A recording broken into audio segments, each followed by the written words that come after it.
Now you can see that it's also being broadcast on YouTube. So people who are looking for us there, right? Yes, live on YouTube. Yes, got it. Okay, let's start. First of all, I owe all of you, good to see you, all of you. Good night from Jerusalem. Good night. I hope everything is fine in wherever you are. I see people from Germany, from Canada, from England. Wow, everything is fine. From South America, Travis, I just saw your email, very long one, very interesting one. Okay, thank you. Thank you for sharing. Okay, first of all, I owe all of you something that is related with the big question about the difference between the Christian world, the Muslim world, and also we have the East world, or we'll call it like that. Basically, we say, or we have in just a moment, I need to close the.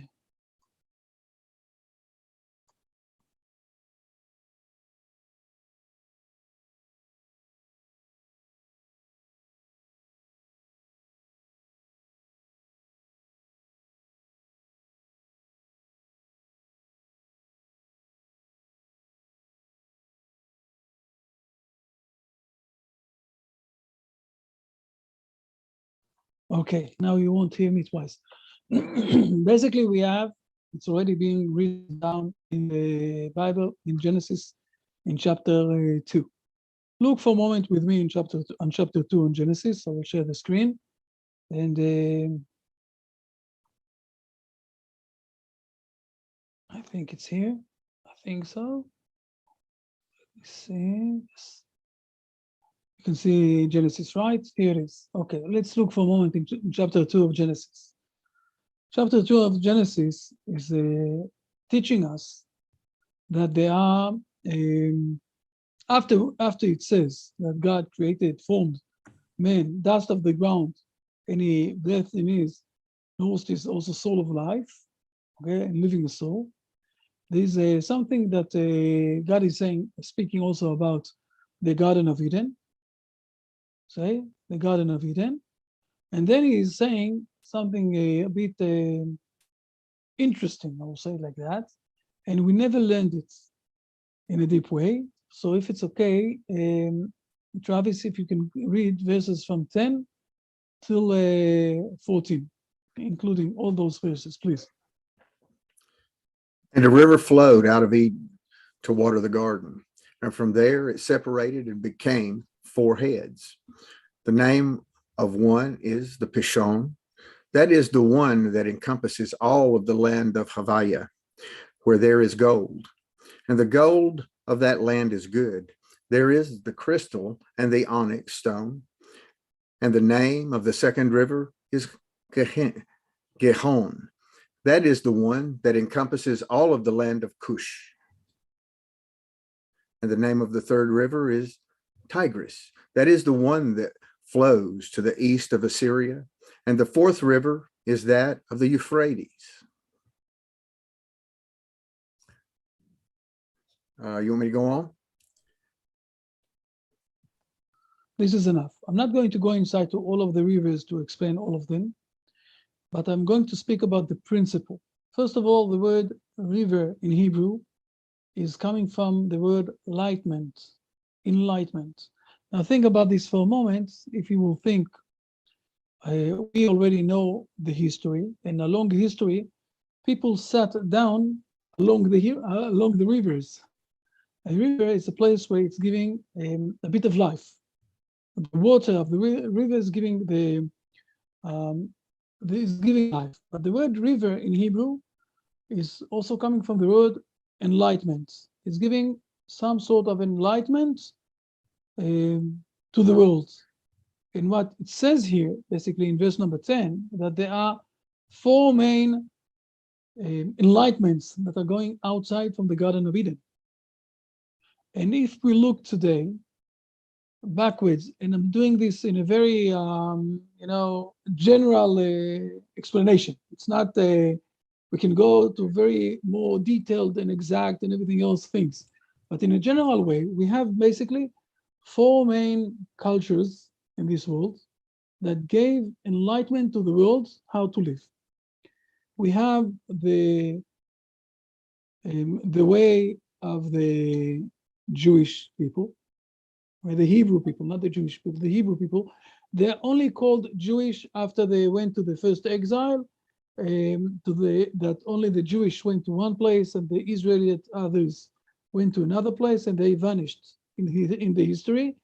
But the Hebrew people, this is one culture. The second big culture that we have, especially in the modern world, but also since the philosophers 2,000 years ago, is the Christian world. And this is something that is giving a lot of people the enlightenment, how to live, what to do, whatever it is. Never mind that it's with idolatry. Okay, the truth is that it is giving some sort of enlightenment.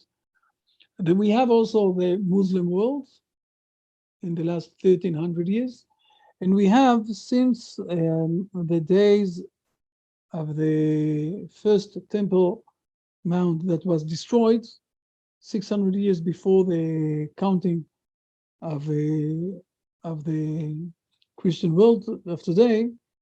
So we have all what happened in the Far East, all the things that are related with Buddha, with all of the spirituality that is going there. Okay, now again, if you will ask me, we can go and drill inside, because there are a lot of things there. It's not only Buddha and his fellow men. Okay, there's also Zarathustra, there are others, but I'm speaking basically the east side of the world that knew already for almost 1,000 years before it came to the west side of the world. They already knew about the dynamic, how do you call it, that is exploding. They knew also about, I don't know exactly how the name in English. They knew a few things that only when it came to the west side, people started to use it to other things.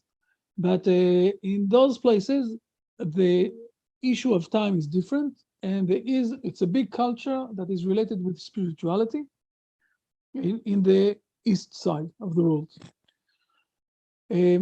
And then we have in the west side of the world other things. And I said it before, it's the Muslims, the Christian, and the Jewish or the Hebrew side, the Christian world, and then the Arabic, the Muslim world. And those are the four main rivers that is giving enlightenment to the world. Now, those who knows a bit more on the inside of those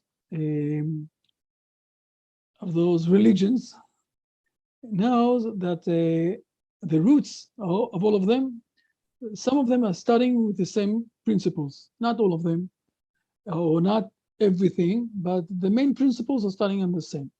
But there is still a difference, because in the Christian world, there is what they call the Trinity, right? The three things. There is God, there is the people, and there is also something that God created, a God that was like one of the people or something like that. This Trinity that we're speaking about is a bit of idolatry, because you can't say about someone that was living here that he is God, unless you understand that he went to the toilet like everybody else. He was someone who died, so he's not God. If you say that he is God, so basically you're taking something and you're putting it as an idolatry. The Muslim world, and we're going to see this in a moment also in this coming chapter that we're still in the middle of it. The Muslim world, they don't believe in any idolatry. They believe only in God. But there is a very big difference between the God of the Muslims and the God of the Israel. We're going to say a few words about this in a moment. And in the other side of the world, in the east side of the world, with all of the spirituality that they have, they believe in other things, and they also believe very much in a lot of idolatry.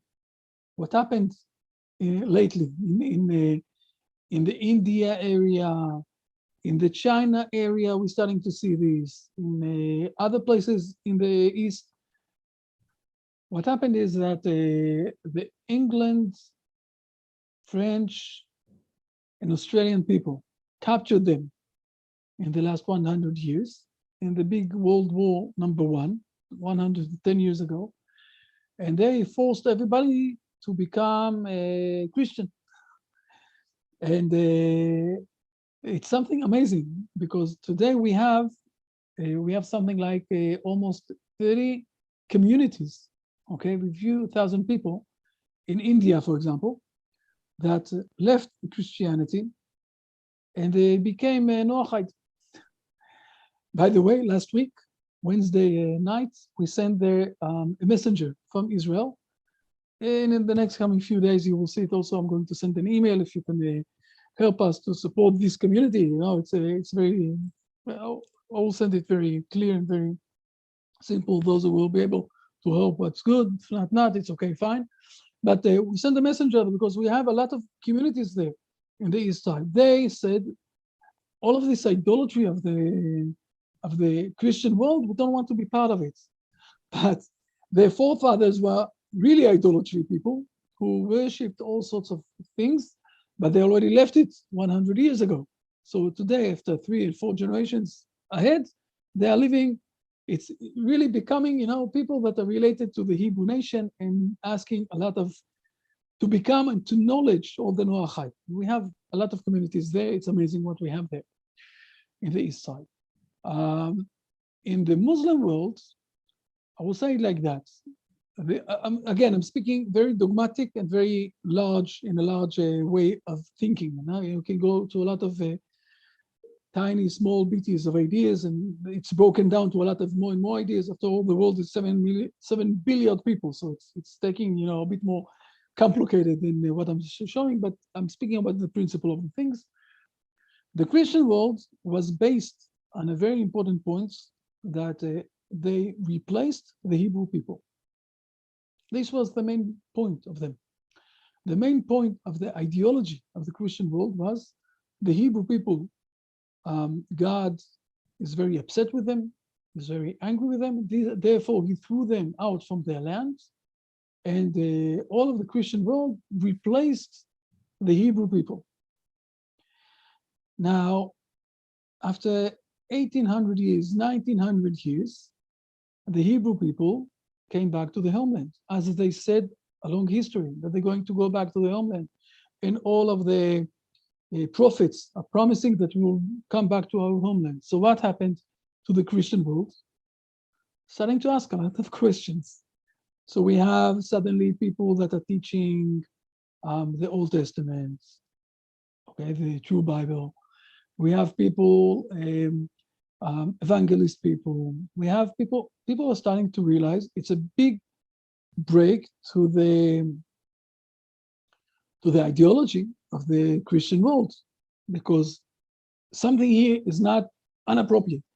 I always like to say this in the words of one of the biggest philosophers of the modern world in the 17th century, Jean-Jacques Rousseau. He was one of the main educational philosophers, even though he himself was a very hard person. He had a wife, spouse, not a wife because he didn't want to marry her, but they were together a couple for a very long time. She gave birth to him with 5 kids, and each kid, straight after she gave birth, he sent the kids to a place of people who don't have, of kids who don't have any parents, because he said, we don't know how to raise up people in the right way. So let the society to bring them up. And he said something amazing, this Jean-Jacques Rousseau. You can see all of this on the internet. He said something amazing. He said that the priest, the Christian world, he was living in French. And he have a book, a very important book. It's called Emile. And everyone who is learning a bit of education is learning his words, his ideas. He said, the priest in French are sure that they are 100% sure that all of the prophets of Isaiah are speaking about Jesus. And the same certainty, all the rabbis of Amsterdam, those are the rabbis that he knew, are speaking about, saying that the prophets of Isaiah are speaking about the Messiah that will come. So we don't know what will happen. We need to wait until the Hebrew people will come back to their homelands, will have universities, and they will speak without any fear what they believe, and then we will manage to know what is the truth. Okay? And this is what happened. The Hebrew people came back to their homelands. By the way, Napoleon started with this, that he said to the Hebrew people, you need to go back to your homeland in Israel, but he didn't capture Israel. So he didn't manage to give it to them, even though he said it more than once. So the Hebrew people came back to the homeland, and the Christian world have started to have a break or a lot of questioning about their certainty of understanding the Old Testament.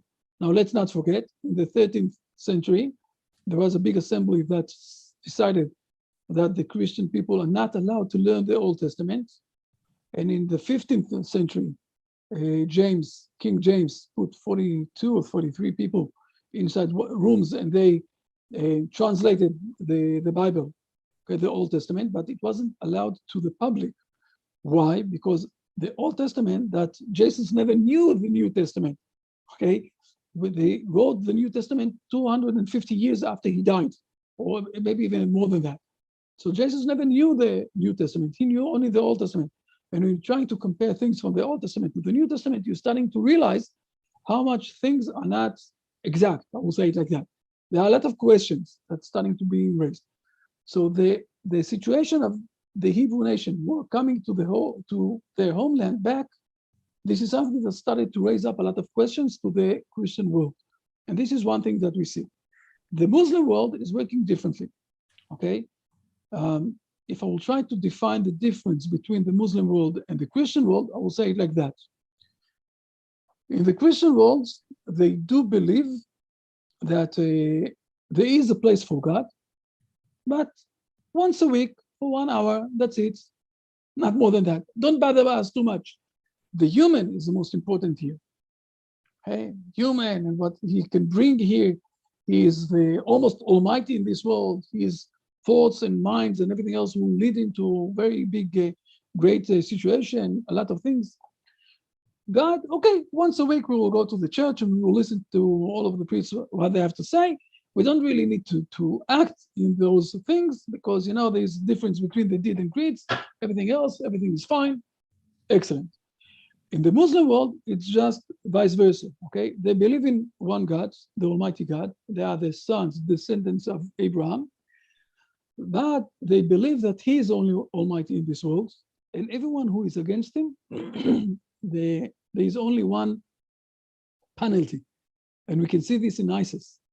We need to kill him. Those who are against God, we will kill them, we will slaughter them, we will burn them, we will drown them, we will do everything. You can't be against God. God is the Almighty here. The words Allahu Akbar in Arabic are saying God is the Almighty and we need to bow in front of him. We have nothing to do when he is here. Now, the main principle of the Arab world, of the Muslim world, is that Muhammad was the last prophet. Okay, again, Muhammad was the last prophet. So today we have a very interesting situation, and believe me, I'm sitting with Rabbi Sherki with a lot of people around, and with a lot of sheikh. You know what a sheikh is? It's the most important people there, those who have all the oils and all those things, because the fathers gave them a part of land or something.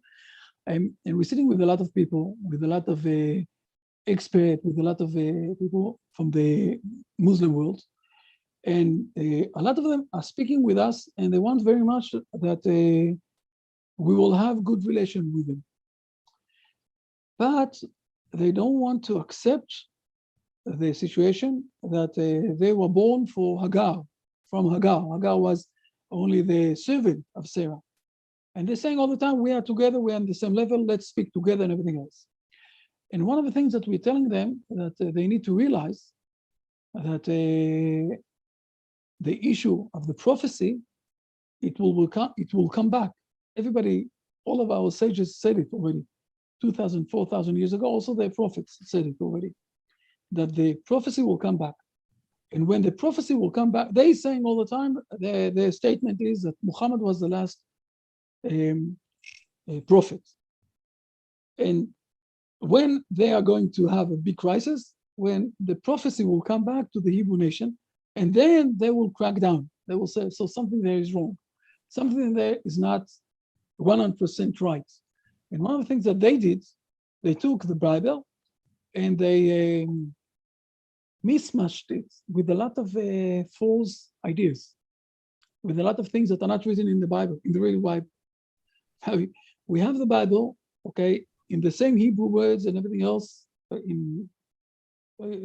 the last almost 4,000 years, or something like that.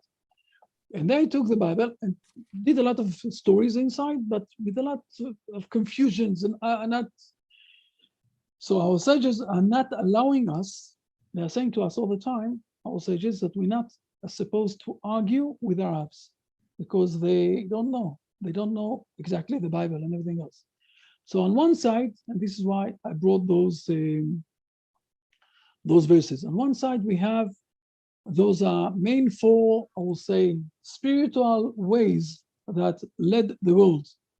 And they all started from one root, from God, with his enlightenment from Garden of Eden. On the other side, those things are going to restore back, okay, to the main way of God of Abraham. Now, for that, I want to show for a moment, it's very interesting. I didn't check this up, but it's very interesting if we will have it also here, because I don't know if you know, I will tell you a story, a truth story, okay? Everything that I'm saying here, I'm trying to say the truth, but this is a story that I saw more than once. One of my rabbis, Rabbi Chaim Trutman, one of my rabbis, I've learned from him a lot of years, for almost more than 20 years. I was sitting in front of him and everything else. He's very old today, almost 90 years old. And he have a lot of books in his home, and he have also very old books. And one of the books that he have the Maimonides that was printed 400 years ago. One of the first Maimonides that was printed. You have the book. You have the book. It's a big book. It's a very big one. And he's from time to time, he's taking it out from the vitrine. It's very closed. It's very, it's very expensive. Something very expensive. It's 400 years old book. And he showed us more than once. It's called I don't know how it's called in English, the censor. Maybe it's called the same words. That what happened is that when the Hebrew people printed books, okay, that was written down, started to print book 400 years ago. So the priest took the books and marked off a lot of things. And I saw this book. I saw a book 400 years ago that you're opening it, and you see that there are places where there is a big, a big black pen and words, and you can't read what in the words. But unfortunately for them, first of all, it was mainly in the Christian world, not in the Arab world. Secondly, we had also a lot of writings in right-handing. Not everything was only printed. So we know today things that were taken out from the Babylon Talmud and from the Maimonides. So let's look for a moment. Let me look. I want to show you something that that was being taken out. Let's see if in the Chabad they have it. If we don't have it, okay? Let's see.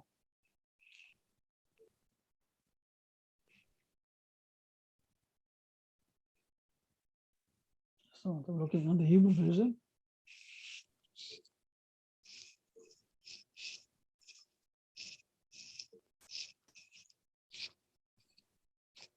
Fine.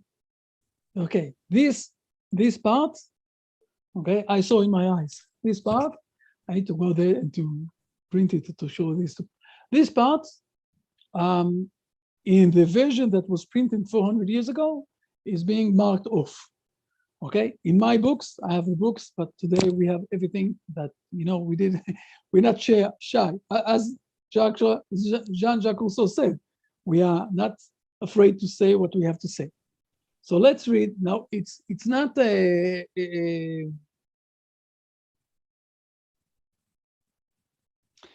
it's a long state, but let's read it for a moment, okay? Let's read it. This is a halacha 4. It's almost the end of the. Let's read it stage by stage. Clearly, it's traffic. We have time.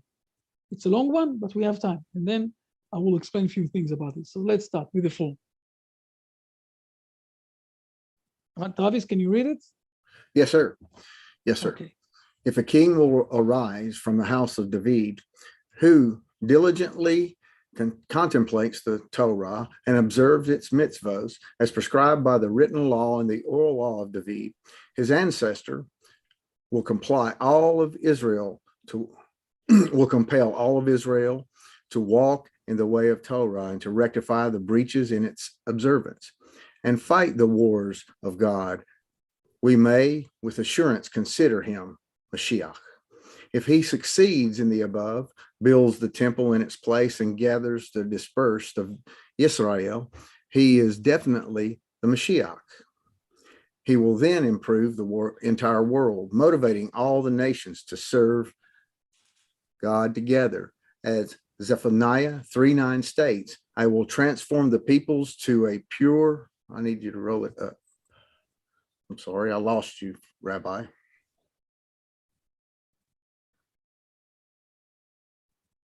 Did we lose the Rabbi? He's gone at the moment, and he's just left a message there saying, I'm the host. So I don't know what's happened, ladies and gents. He's had to go very quickly. And I haven't got the Chabad up at the moment to carry on. So try and find it. It will take a while, but I will try and pull up a bad organization on mine and have to look at. Please excuse me, my computer is like me, getting on in years. But right. There seems to be a lot going on out there with Dan and the Rabbi today. There most certainly does. Yeah, I'm glad that, well, we had the problem yesterday. I had a problem yesterday as well. So yeah, sorry to hear that. I was looking forward to seeing you yesterday. But yeah, I apologize. It was a computer problem. Right. Oh dear, whereabouts was it? On Talmud? Hilchot. Trying to think of how I put it in. No, it was. Hey, Mike. Yes. Are you able to allow us to share? I think I found it. I think I got it up. Right. Okay. Let me have a look there, Nathan. And right. Co-host. I make you co-host. You should, I think, be able to share there. Okay.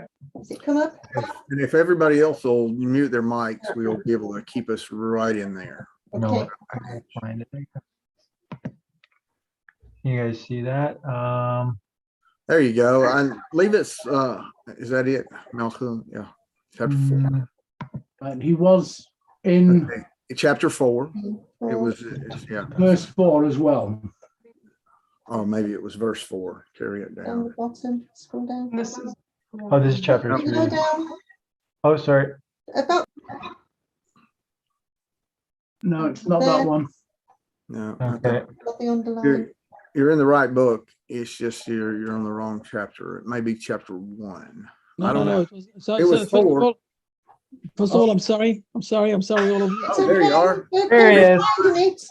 I will All drop right. back out. Thank you. We Thank have, you. we have a storm outside. Okay, we have a storm outside. First of all, I will put someone here as a co-host. Okay, so it won't fall down.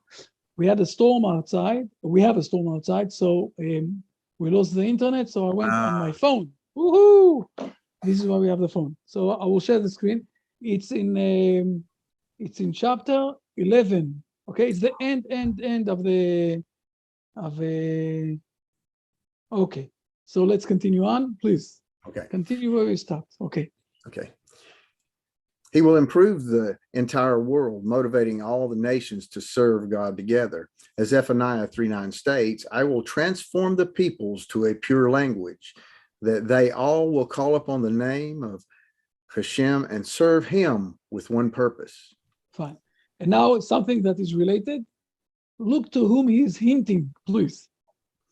If he did not succeed to this degree or was killed, he surely is not the Redeemer promised by the Torah. Rather, he should be considered as all the other proper and complete kings of the Davidic dynasty who died. God caused him to arise only to test the many, as Daniel 11:35 states, and some of the wise men will stumble, to try them, to refine, and to clarify until the appointed time, because the set time is in the future. Jesus of Fine. Nazareth. Just continue. Jesus of Nazareth, who aspired to be the Mashiach and was executed by the court, was also alluded to in Daniel's prophecies, as Ebed 11:14 states, the vulgar among your people shall exalt themselves in an attempt to fulfill the vision, but they shall stumble. Can there be a greater stumbling block than Christianity? All the prophets spoke of Mashiach as the Redeemer of Israel and their Savior, who would gather their dispersed and strengthen their observance in the mitzvot. In contrast, Christianity caused the Jews to be slain by the sword, their remnants to be scattered and humbled, the Torah to be altered, and the majority of the world to err and serve a God other than Hashem. Nevertheless, Just a moment, just a moment. So now, till now, we see it's very clear. The Maimonides wrote it down for 830 years ago. It's not from today. And he's stating very clear who could be the Messiah and who is not the Messiah. Fine. So you can ask yourself, so all of this it's nonsense, it's a lie, it's everything else. Now look what he wrote down. Again, it's 830 years ago, not today. This is one of the most important paragraphs. Please read. Nevertheless, the intent of the creator of the world is not within the power of man to comprehend, for his ways are not our ways, nor are his thoughts our thoughts. Ultimately, all the deeds of Jesus of Nazareth and the Ishmaelite who arose after him will only serve to prepare the way for Mashiach's coming and the improvement of the entire world, motivating the nations to serve God together, as Zephaniah 3:9 states. I will transform the peoples to a pure language, that they all will call upon the name of God and serve him with one purpose. How will this come about? The entire world has already become filled with the mention of Mashiach, Torah, and mitzvot. These matters have been spread to the furthest most islands, to many stubborn-hearted nations. They discuss these matters and the mitzvot of the Torah, saying, these mitzvot were true, but were already negated in the present age and are not applicable for all time. Others say, implied in the mitzvot are hidden concepts that cannot be understood simply. The Mashiach has already come and revealed those hidden truths. When the true Mashiach king will arise and prove successful, his position becoming exalted and uplifted, they will all return and realize their ancestors endowed them with a false heritage, and their prophets and ancestors caused them to err. I think this is an amazing statement. Look again, the Maimonides is writing these things, those words, more than 800 years ago, when we knew that there was a very big battle then between the Muslims and the Christian in those two. And what the Maimonides is saying, look, we don't know exactly everything that God is organizing, but he brought those two, the Jesus from Nazareth and this Muhammad from the Arabs there, to bring the world to realization about one God, about the Messiah, about the mitzvot, about those things. And at the end of the days, when the Hebrew nation will restore, will come back and everything else, people will start to say to themselves, okay, fine. So our parents, it's called here, our ancestors, they lied to us. Now, one of the most amazing things that I felt, I saw in my eyes, okay, I was in South Africa 5 years ago, and we gave the seminar for people that moved from the Christian world to become Noahide. And the leader there was a very high rank priest from the Christian world who left the Christianity. And he quoted those words. And he said, look, they just lied to us till now. Now, I'm speaking about someone that was for 35 years, was deep inside to this Christian world. And we see this today in more and more places. And this is also why I started in the beginning. I said that happened also in India, that they came to India, the England people, with the French people, with the Australian people, and they said, no, don't worship all those idolatry, worship Jesus. And today, 3 or 4 generations after that, they're living those things and they're saying, no, we need to go to the source. We don't need to go to listen to. So there is some sort of, I will say, how God is handling this world, the history of this world. But there's also a stage where you need to know that we need to move to the next stage. And this is where we have today the Noahide movement, with a lot of questions that people are starting to ask themselves, and it's okay, it's fine. But we need to realize there is a difference between the Muslim world that believe in one God, but still don't accept, are not acknowledging yet the stage or the position of the Hebrew nation in this world, with the Christian world that depends who, okay? I'm not saying that everybody there, but they're starting to realize more and more that the Hebrew nation have a mission, and they're starting to listen to this mission, starting to discuss about this mission. So we have levels of things, and the world is moving to the right way. So it's something that I owed you from last week, because people asked a very exact question. It started with where is he now? Italo said, what's the difference between those two? The Christian world is basically, in the Christian way, is a worshipping idolatry, but it's idolatry depends. Some of them also do believe in the Almighty God, but still giving also some sort of God's alien to Jesus. And in the Muslim world, they do believe only in one God. This is the most important, highest place. Okay, so it's a very big difference. Yes, Italo.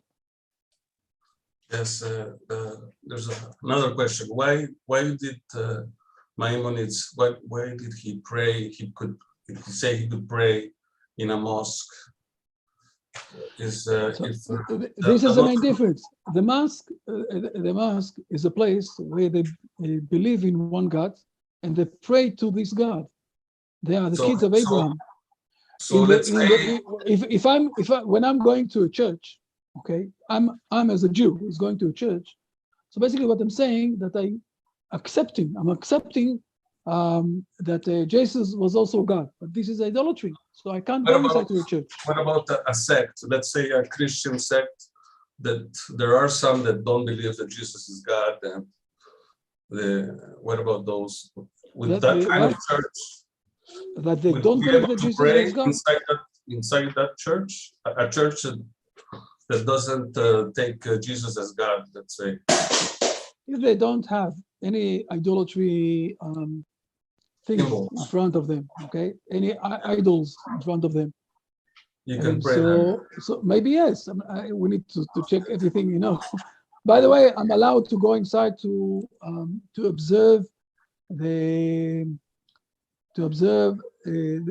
pictures and things on the side of the culture, to see how Michelangelo knows how to do very nice painting, okay? Him and his students.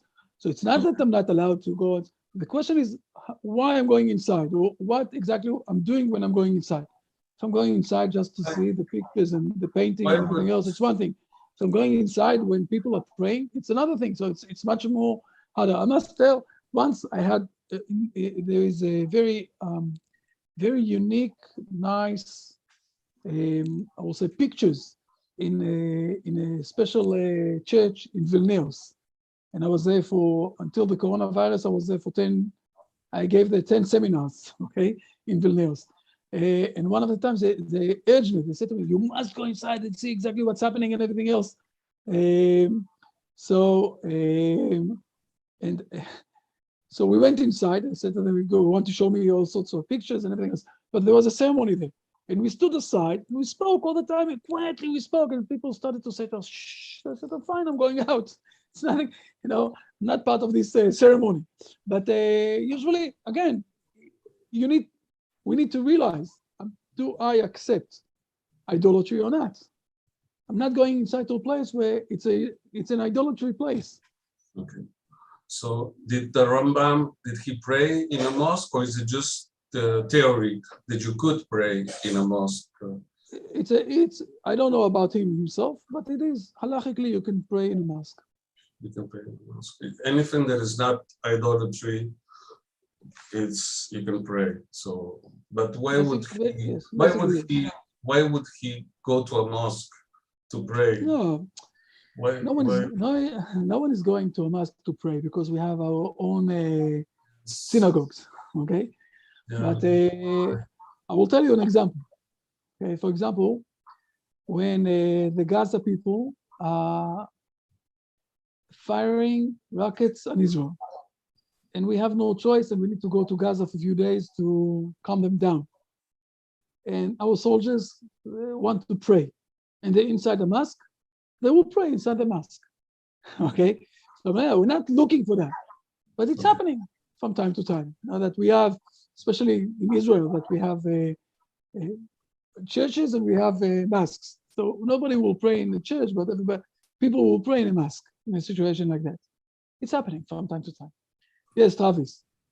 I just wanted to interject a little bit. When I was teaching in Saudi Arabia, I got to learn a little bit of the history of Mecca and Medina and the beginning of Islam.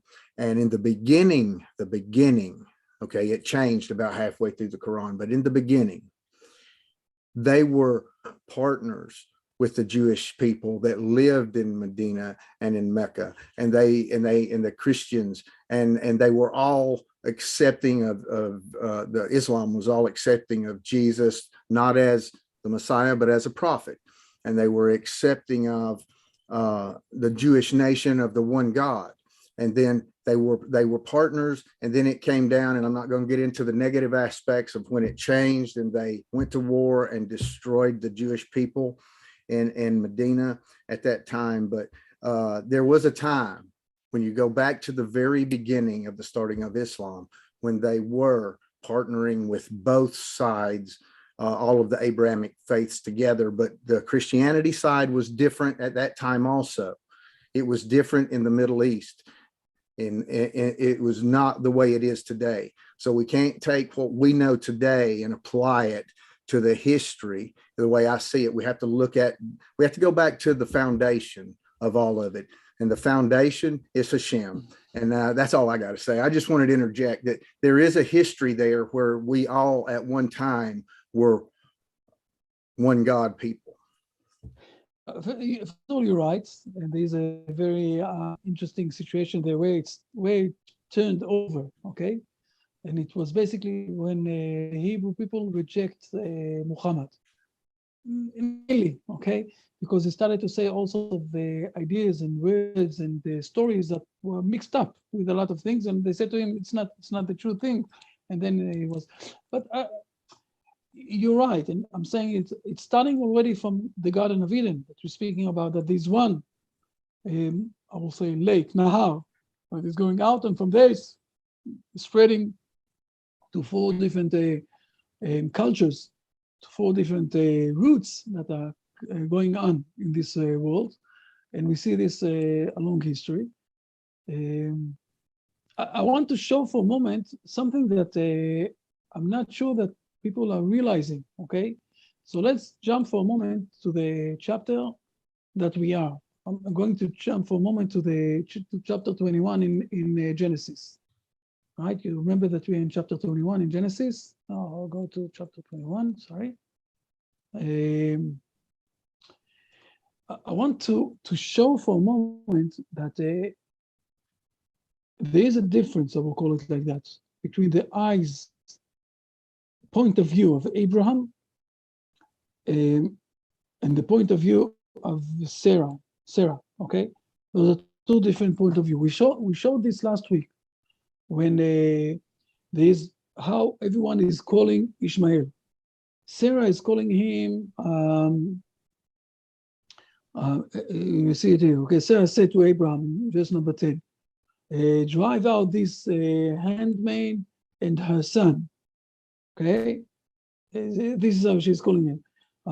The son of this handmaid. Okay, this is he's not really your son. He's the son of the handmaid. But for Abraham, he was concerning on his son. For Abraham, it's his son. And then God is saying to Abraham, we saw this last week, okay? You need to listen to everything that Sarah is saying to you. Whatever Sarah will tell you, hearken her voice. It's amazing because 3 chapters earlier, Sarah is coming to Abraham and saying to him, look, take my woman, and maybe she will bring you a birth, and it will be my son. So he listened to her last time. Why to listen to her again? Now she's telling him to throw him out. So for Abraham, it's a very hard situation. We explained last week that Abraham is accepting a lot of people outside from his tent towards his tent. He's bringing people to his area. He is giving them food and everything else. So suddenly, to his own son, he's supposed to throw him out, to send him out. But let's look now for a moment on the story and the continuous of the story. Okay. But by the way, how God is calling Ishmael, okay? The son of the handmaid, right? This is how God is saying it, right? But he is saying that he will be also a big nation because he is your seed. Fair enough, but God is not calling him your continuous, okay? And he is saying, okay, whatever Sarah tells you, hearken to a voice, for in Isaac will be called your seed. But let's continue on a bit with the story here. And the story here is that Abraham, you know what, read for a moment verses 14, 15, and 16, please, Travis, okay? And Abraham arose early in the morning, and he took bread and a leather pouch of water, and he gave them to Hagar. He placed them on her shoulder and the child, and she went her way, and she went and wandered in the desert of Beersheba. And the water was depleted from her leather pouch, and she cast the child under one of the bushes. And she went and sat down from afar at about the distance of 2 bow shots, for she said, let me not see the child's death. And she sat from afar, and she raised her voice and wept. And God heard, and the lad's voice. Just a moment. Sorry, it's enough. Okay. At this point of time, we see here something very interesting. Listen for a moment. Think about this like that. Close your eyes, and you see Abraham is taking one of his kids. We don't know yet, in the eyes of Abraham, who is the most important one, sending him to the desert. He's almost dying there. Okay, it's very similar to what will happen to Isaac in the next chapter. It's a very similar situation that Abraham is willing to sacrifice his son. He's not doing this in an active way. It's a much more passive way. This is true. We can see also the difference between the mother of Ishmael, that she is only thinking about herself. Look for a moment on the verse 16. It's a very hard one. She is sitting aside. He's going to die. And she doesn't want to see that. And she is feeling very hard. And she is crying. To whom God is going to listen? God is going to listen to what she's crying. In verse number 17, and God heard the lad's voice. Okay? not the mother one. It's not the ways of Abraham, how she is behaving. But we do see, and this is maybe the understanding why in the Quran, we spoke about those two, the difference between the Ishmael and the Muslims and the Christian world. But in the Quran, they are not saying that there was the sacrifice of Isaac. They're saying that there was a sacrifice of Ishmael. In the Quran, they're saying that there was a sacrifice of Ishmael. It was never the sacrifice of Isaac. And we can see here something that is a bit reminding us something like that. Abraham is doing this because God said to him, because Sarah said to him, and God is saying to him to obey to Sarah. Okay, this is also something very deep. I didn't went inside to this, but I will say this in few words. If we're looking on the men's side of the world and the women's side of the world, so the women is the one who is accepting, and the man is the one who is giving. The man is much more powerful. The man also in the biological side, the man is the one who is giving the seed, and the woman is the one who is accepting, and it's growing up inside the womb of the woman. Okay, so the woman is very much more passive. So when we have, and we saw that last week in the Rashi when he's explaining that, when we have the situation that we need to accept what is prophecy. Prophecy is coming from the word Kabbalah, accept. To accept the words of God, the women in this world is in a much higher level of accepting. This is a built inside the women side of acceptance, while the man is the one who is going outside, capturing things, sending things outside and everything else. So when he is supposed to accept the words of God, it's much more hard work for himself to be in this stage. This is why God is saying to Abraham, Sarah, if both of you are going to, if the women and the men are going to get prophecy, so the women's side is much higher level because it's much more inherent in her, I will say, natural way to be in an accept mood, not the men. The men need to work much more harder to be in an accept mood. And along history, we had a lot of prophets. We had also few prophets, women. We had also those. But the prophet that we had, all the prophets that we had, was also because they were supposed to go to the Hebrew people and say hard things. And this is, again, much more appropriate for the men's side. But to become a prophet, if you're a man or woman, the woman, it's much easier. It's much more inherent inside her. Not like the man that's supposed to work much harder to become a prophet. This is what we saw in Rashi last week, that Sarah is in a much higher level than Abraham in the prophecy. But again, here we see that also that Hagar, okay, the servant of Sarah, is not behaving 100% like the ways of Abraham. She's sitting aside, she's asking for herself. I don't want to see the child's death. It's not good for me to see the child death. I don't want to hear his voice and everything else. And God is not accepting. He was also praying. Okay, as it says here, God heard the lad's voice, so he was praying also.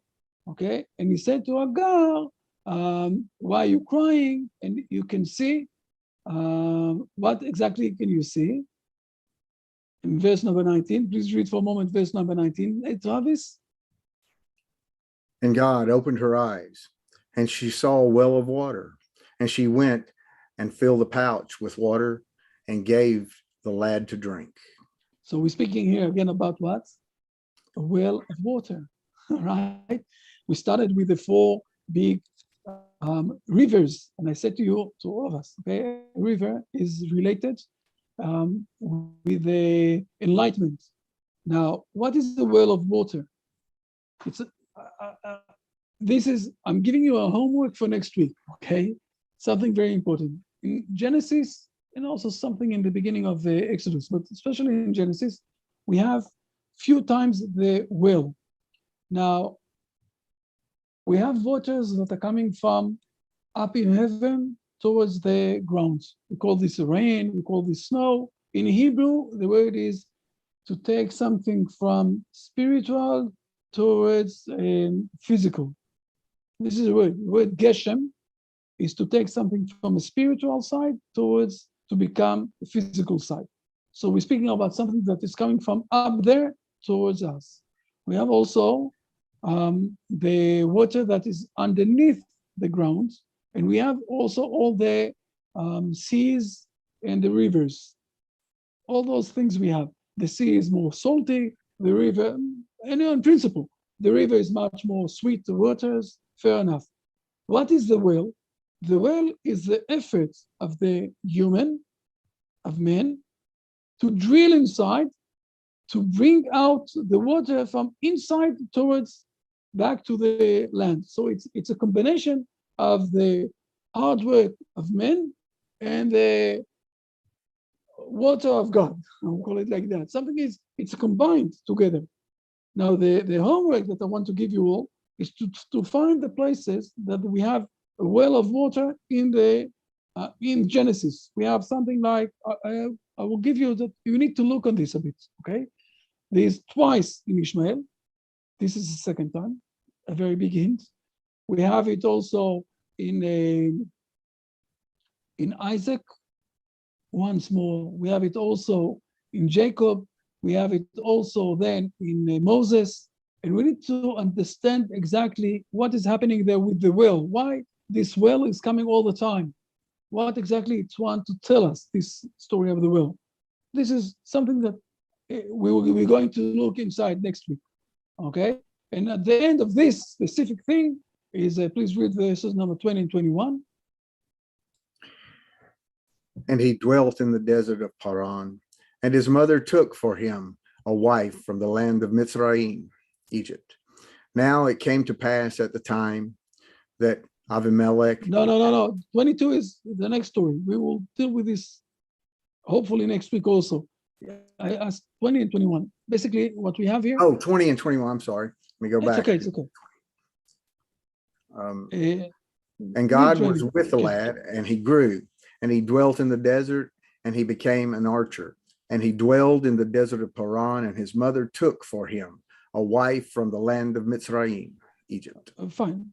So we have here a story that basically Abraham, all of us, most of us here, we know the film that there was once. Remember that? The film? Remember that?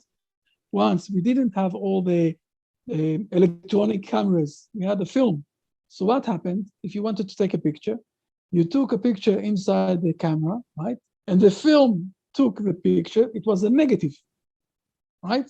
And then you took the negative and you organized it as a picture. Remember that? All of it. I'm sure that, except for a few, I saw a few young kids here, okay? But we have here a lot of old people who remember the negative. The story of Ishmael is like the negative story, the first story of Abraham that is managing to sacrifice his son towards God. It's hard to say that, but it's happening, okay? This is more or less the situation. On the other side, he is sending him away. He is not any related with him anymore. And he understands Abraham that his continuous will be with Isaac, and we will see this in the next chapter in a very clear way. The last point I want to say is that every time that we speak, remember that we spoke more than once, we spoke about the names of God. And one of the things that we showed that it's very important what exactly is the name that the Bible is using. And we have here, in the names of God, we have here the word Elohim, okay? The word Elohim is all the time, this word. And Elohim, we said, it's related to the nature. Now, the numeric number of the word Elohim is 86, okay? I can show you this. 40, the last, this is 40, this is 10, so we have 50. With another 30, 50 with 30 is how much? 80. Another 5, this is 5, 85, and another 1, Aleph is 86. How old Abraham was when Ishmael was born? 86. So we will find here all the time this name, only this name. Okay, you see this name? This was the age of Abraham, that it's stating who is going to speak, or why only this level, not more than that. And this is the level that is showing what we call the din, the judgment. And if you will go to the Muslim world, you know how much the judgment is very important there. Again, I'm going back. God is the Almighty. Be aware, be careful. If you want to do what He's asking you to do, so you're going to be, God forbid, yes, going to be slaughtered, you're going to be bonfired, you're going to be drowned, you're going to be. There is the judgment of God. This is how we need to behave, to react. So this is also one of the hinted things that there is there inside the Bible, inside the script. Questions till now? I hope. I do real quick. It's probably a yes or no for you. I was just wondering, is this where we find that the spirituality of the female Jewess, she sets the Jewishness, the spirituality, where the man sets the tribe, the physical side, in the bonding, in who each person is as far as being a Jew? Because we know that to be a Jew, you have to be born of a Jewish mother, and the tribe comes from the father. So is this where we might find the first instance of the spirituality of the chosen of the father coming from the mother? Interesting idea. I think yes.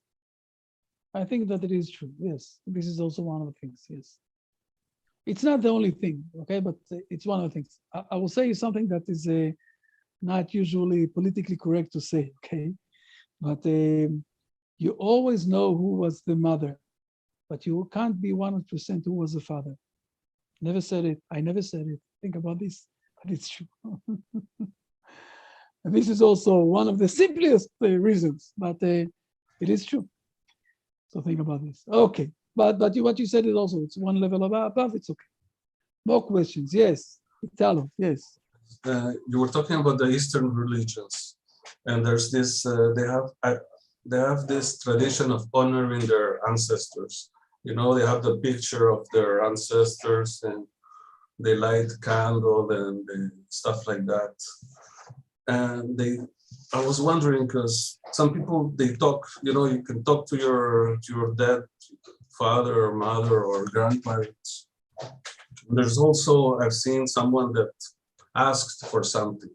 He or she asked for her grandmother to watch over someone.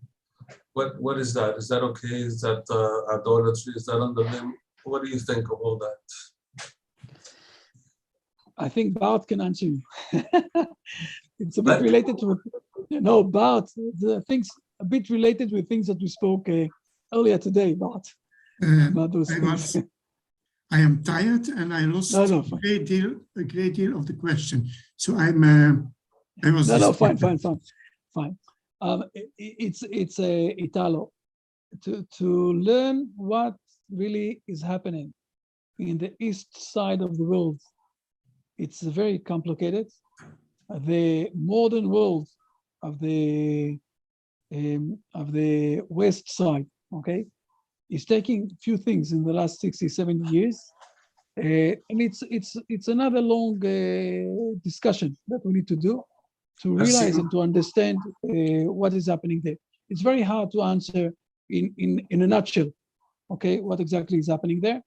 What about the last part of my question about, because I've seen it here in Peru, about asking a dead relative, you know, someone close to you, your grandparents died, and they asked for something. That is, I've seen this here. I think that you need to be very careful. And if there is a special question, you can ask me on a private level. And maybe we need to organize a session about the Far East and what is happening there. I will just hint you one thing. It's written down in the end of next Parsha, okay? In the next of Parshat Chayei Sarah, another 4 chapters. It's written down that Abraham Abraham had more kids, okay? And he gave them, while Isaac was alive, he gave them a lot of presents and sent them to the Far East. And we know, and when he gave them presents, he gave them a lot of spiritual sides. And we know that part of the calling, okay, in the east part of the world, in the Buddha side, the calling to the priest, the word is like that, Abrahamics. Okay, this is how they're calling them. And we know that there are some relations with the things of Abraham, but it's not the right path. So I'm not going to go inside to this now. And if you have a special question, so please send me an email and I will answer you. We need to be very careful with things that are coming from there. And I'm not against a lot of things we can use, but we need to be careful from the idolatry side. That's idolatry. I'm not 100% familiar with what you said to me. So send me an exact question and I will answer you. But we need to be aware. I'm not against doing how do you call it? Concentrating and all of this with the mind, everything else, all those things. I'm not against it, but we need to be careful not to do idolatry. So we need to define what it is. Okay, more questions, more things that you want to mention about tonight. Yes. Yeah, I've got a question, Rabbi Han. Just earlier in 21, we were wondering about circumcision relating to Nohites. We said it more than once, and it's also being brought in Brit Shalom.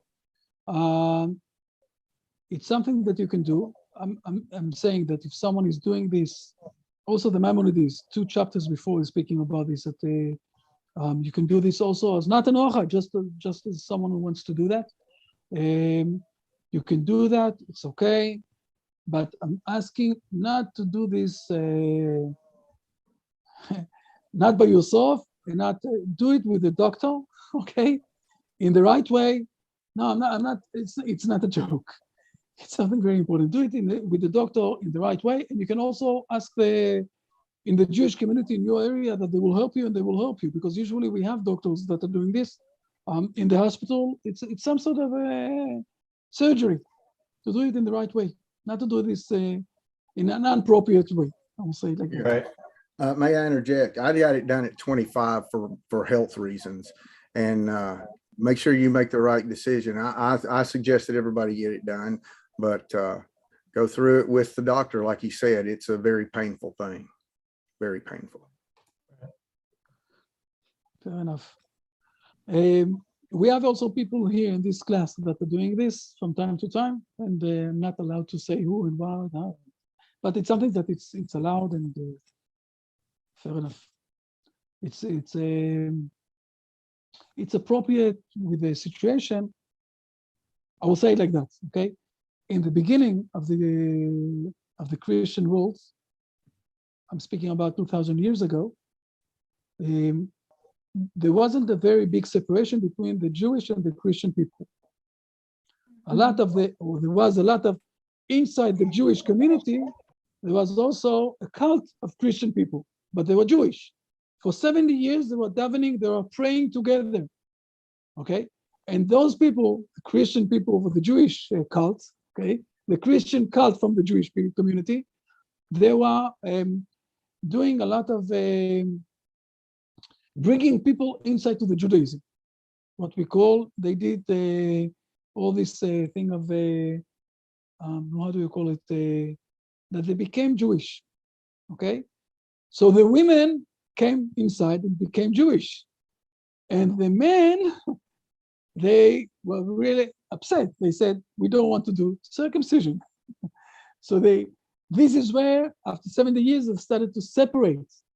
And the Christian people said, but you don't need to become don't need to do circumcision, and they don't need to do this to become the Israelites. And the Hebrew people said, so you're not going to be Israelites. And this is where they started to separate.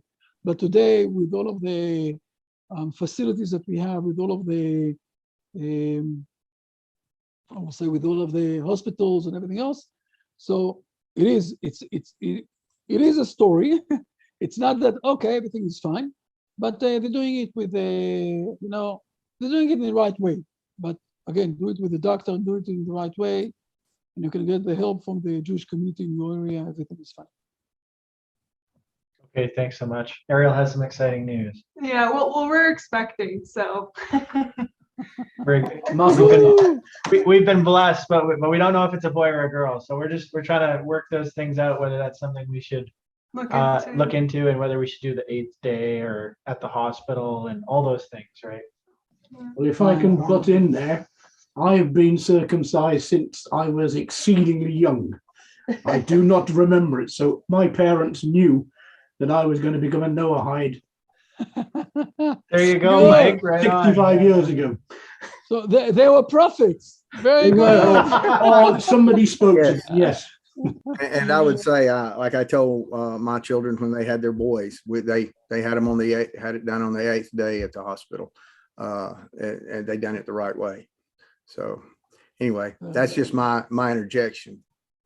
That's But great. this is all okay. Fine, thank you very much. But don't forget, this is only because the women is the upper level than the boys. So we need to do all sorts of hard things, but the women doesn't supposed to do those things. Don't get misunderstanding with this. We spoke about this and this lesson. So let's not forget the truth. Fair enough. I think that Dan, I need to speak with him. What happened to him? Maybe because he started to work. So it's so he's working at night, so it's hard for him to come. Good to see you all, and hopefully next week we're going to meet one with each other. Again, we need to learn about the will. Don't forget about the will. Think about this a bit, and in the places I'm going to surprise you a bit with this with the will. Be well, everybody. Fair enough. You too. Okay. Thanks, Rabbi. Thank you, Rabbi. Bye. See you. Bye, Thank you very everyone. Everybody have a good week. Yep. Take care, everyone.